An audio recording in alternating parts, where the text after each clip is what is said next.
everybody, welcome to Cinema Trailer News. My name is Chris, and this will be my review for the first 4 episodes of Andor.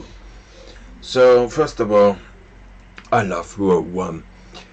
I think it's a very important film, and because it gives us the backstory of how they get the plans for the Death Stars in A New Hope, and it's very important in the Star Wars timeline.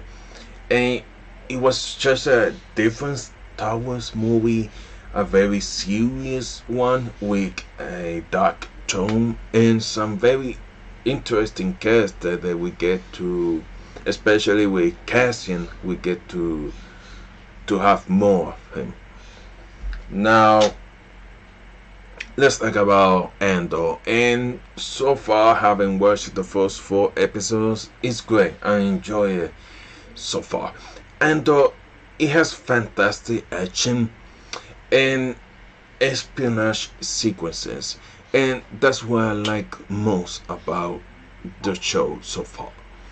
And what happens at the opening of episode 1, and what an opening!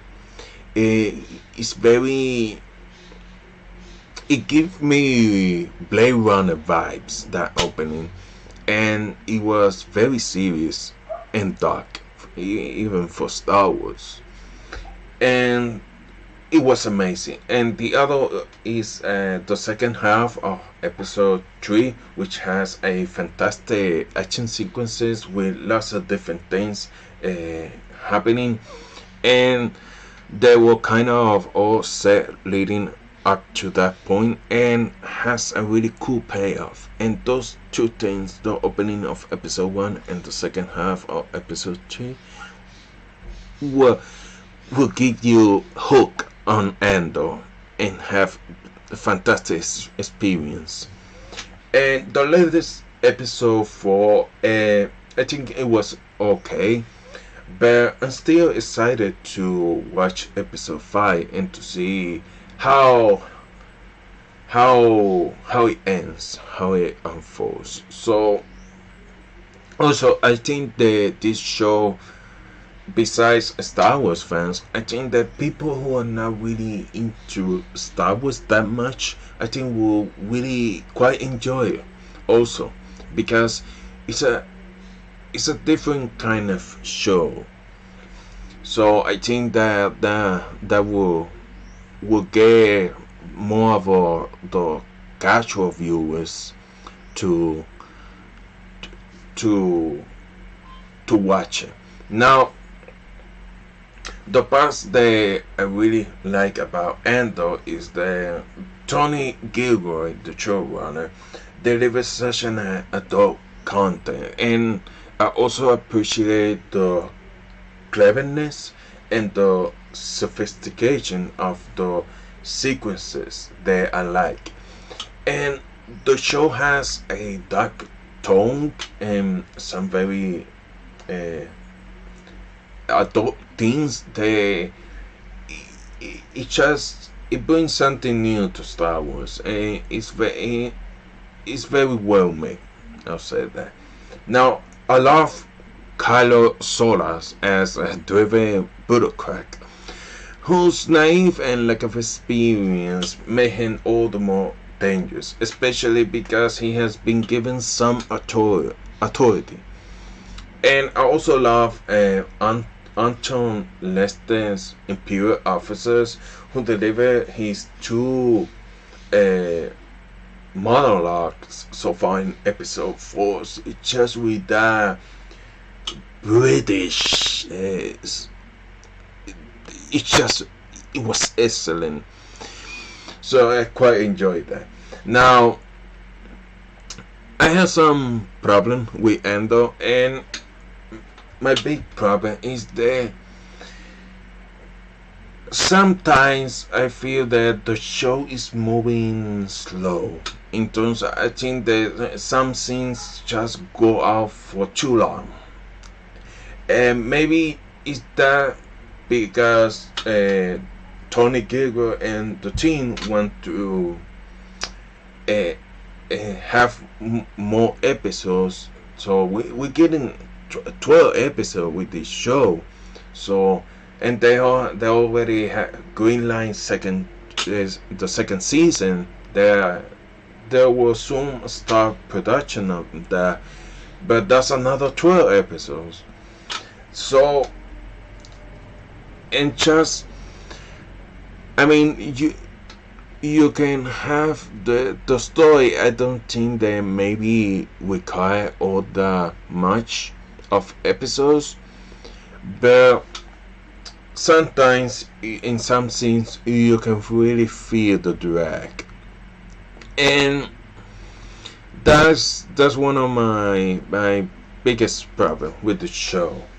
Now Tony Gilroy, indeed, he saved World One from Gary Edwards coming late in the game to fix the movie, and he helped make the Bourne franchise a sensation. The espionage films with Matt Damon, and now if you like Michael Clayton, the publicity and the work of his brother Dan Nightcrawler, Roman J. Ezra, these projects are what Andor is like.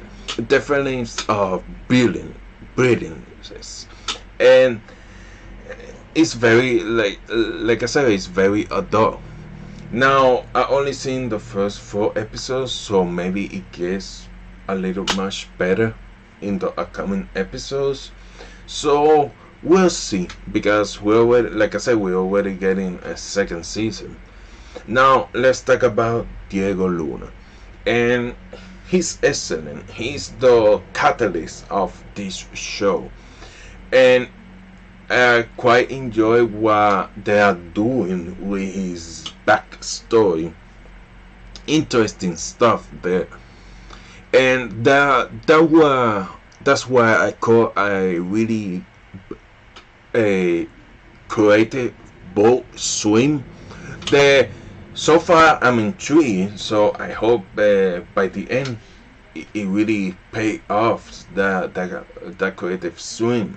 But I appreciate that. Now Stellan Skarsgård, and he's so good. Like he almost in everything he's in. Now some interesting things are happening with his character, but I feel like he is only getting started, so we'll know more in the upcoming episodes. Now other characters, let's say Fiona Shaw, she's great here, but she doesn't have like much to do, at least at the first 4 episodes. But I can say the same thing by Genevieve Riley and Dennis Gu. They have like very little to do in the first 4 episodes. Now the female character that has much to do in those 4 episodes is Adria Ahona, who comes off very likable, and she's a cool character. Now a whole bunch of characters are introduced in episode 4, and that's good, but we're only getting started to know them, so there's not much I can say about that. Now the whole show, it looks phenomenal. It's gorgeous, movie level with world building on a major scale.